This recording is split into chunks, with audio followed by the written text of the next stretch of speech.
అందరికీ నమస్తే అండి. ఐబొమ్మ అందరికీ తెలుసు కదా, ఫ్రీగా పైరసీ సినిమాలు చూపించే ఒక వెబ్సైట్ అన్నమాట, digital media platform iBomma. So దీనిలో ఆల్మోస్ట్ ఏ సినిమా రిలీజ్ అయినా సరే ఒక 12 గంటల వ్యవధిలోనే సినిమా అందులో ఖచ్చితంగా ఉంటుంది. మ్యాక్సిమం 24 గంటల్లో ఐబొమ్మలో విడుదలైపోతుంది. కాబట్టి మధ్యతరగతి, దిగువ మధ్యతరగతి వర్గాలు అరే 150 రూపాయలు 200 రూపాయలు పెట్టి సినిమాకి ఏం వెళ్తాం, థియేటర్కి ఏం వెళ్తాము, ఐబొమ్మలో ఇంట్లో కూర్చొని ఫ్రీగా చూడొచ్చు, 1 GB డేటా ఖర్చు అవుద్ది అంతే అని చాలామంది ఆ పనిలో ఉంటారనమాట. దీనివలన తెలుగు సినీ పరిశ్రమకు గడిచిన 3 ఏళ్లలో 3,000 కోట్లంట, ఓవరాల్గా ఇప్పటి వరకు 20,000 కోట్ల వరకు నష్టం వాటిల్లిందని పోలీసు విచారణలో వెల్లడైంది. ఓవరాల్గా ఈ ఐబొమ్మ కారణంగా, సినిమాల పైరసీ కారణంగా 20,000 కోట్లకు పైగా నష్టం వాటిల్లిందని పోలీసులు అంచనా వేస్తున్నారు, వాళ్ళకి అందిన ఫిర్యాదులు, వాళ్ళు చేసిన దీని ఆధారంగా. అయితే ఈ ఐబొమ్మ నిర్వాహకుడు రవి అరెస్ట్ తర్వాత కొన్ని షాకింగ్ విషయాలు బయటకు వస్తున్నాయన్నమాట. అనేక విషయాలు బయటకు వస్తున్నాయి. అసలు ఇతను పోలీసులకి, అంటే ఈయన ఇండియా వస్తున్నాడు అని పోలీసులకి సమాచారం ఇచ్చింది అతని భార్యనంట. ఆ రవికి అండ్ అతని భార్యకి కొంచెం పడట్లేదు, ఇద్దరికి కూడా విడాకుల కేసు కోర్టులో నలుగుతోంది.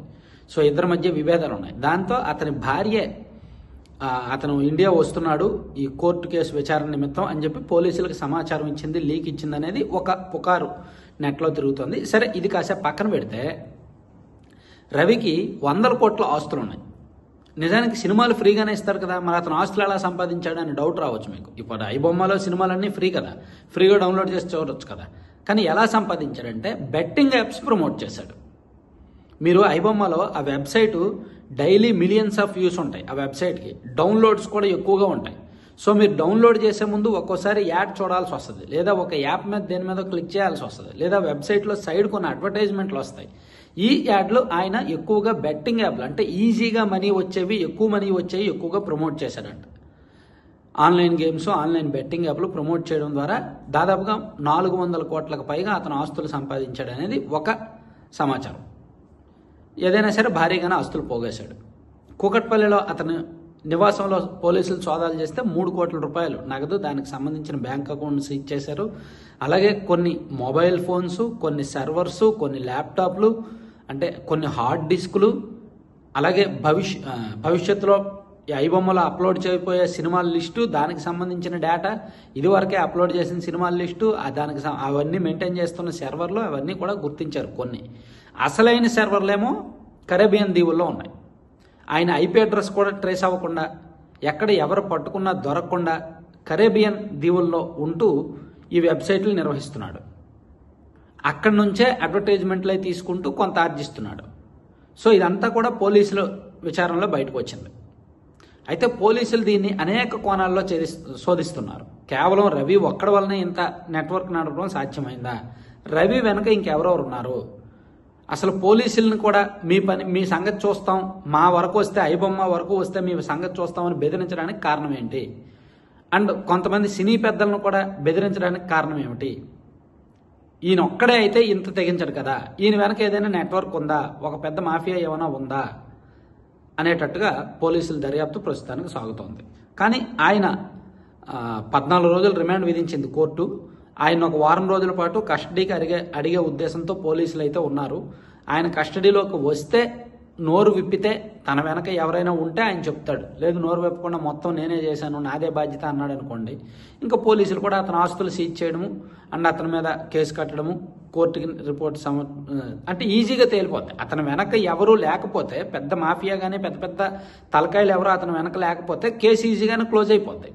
కానీ ఆయన వెనక ఒకవేళ ఎవరైనా పెద్దలు ఉన్నారనుకోండి, ఒక పెద్ద మాఫియా ఉందనుకోండి, ఏ ఇతర దేశాల నుంచి రన్ చేస్తున్నారు అనుకోండి, అప్పుడు వాళ్ళని పట్టుకోవడం పెద్ద పని అవుద్ది. అప్పుడు చైన్ని ఒక్కొక్కటి లింక్ తెంపుతా రావాలన్నమాట, దాన్ని ఛేదించుకుంటూ వెళ్ళాలి. అప్పుడు కేసు కూడా లేట్ అవుద్ది.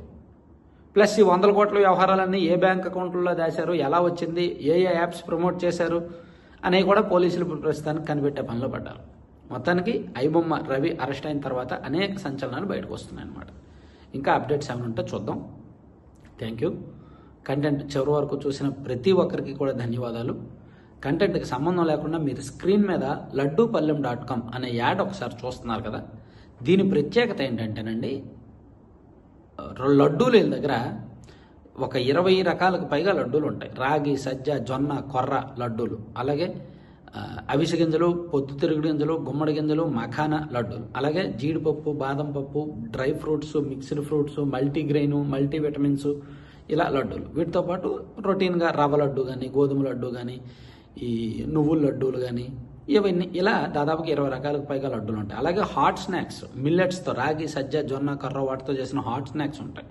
అలాగే వీళ్ళ దగ్గర పౌడర్స్ ఉంటాయండి, ఎక్స్క్లూజివ్గా వీళ్ళే తయారు చేస్తారు. ABC Apple, beetroot, carrot powder పాలలో వేసుకొని పిల్లలకి ఇస్తే మల్టిపుల్ హెల్త్ బెనిఫిట్స్. అలాగే యాపిల్ ప్లేస్లో ఆమ్లా వేస్తున్నారు, ఆమ్లా, బీట్రూట్, క్యారెట్ పౌడర్, దీనివల్ల కూడా మల్టిపుల్ హెల్త్ బెనిఫిట్స్. అలాగే మొరింగ పౌడర్, మునగాకు పొడి, జామాకు పొడి, డ్రై డేట్స్ పొడి, వీట్ స్ప్రౌట్స్ పొడి, వీటితో పాటు ప్రోటీన్ కారపొడి, ఇలా భిన్నమైన కారపొడులు ఉన్నాయి, భిన్నమైన పికిల్స్ ఉన్నాయి, veg and non veg pickles ఉన్నాయి, హెల్దీ పౌడర్స్ ఉన్నాయి, హెల్దీ లడ్డూలు ఉన్నాయి. అన్నీ కూడా మీకు కావాలంటే బుక్ చేసుకోవచ్చు. సో ఆన్లైన్లో laddupallam.com సైట్ విజిట్ చేయండి, లేదా 9997839994 నెంబర్కి వాట్సాప్లో మెసేజ్ చేయండి లేదా కాల్ చేయండి. 2 తెలుగు రాష్ట్రాల్లో కూడా ఫ్రీ షిప్పింగ్. Thank you.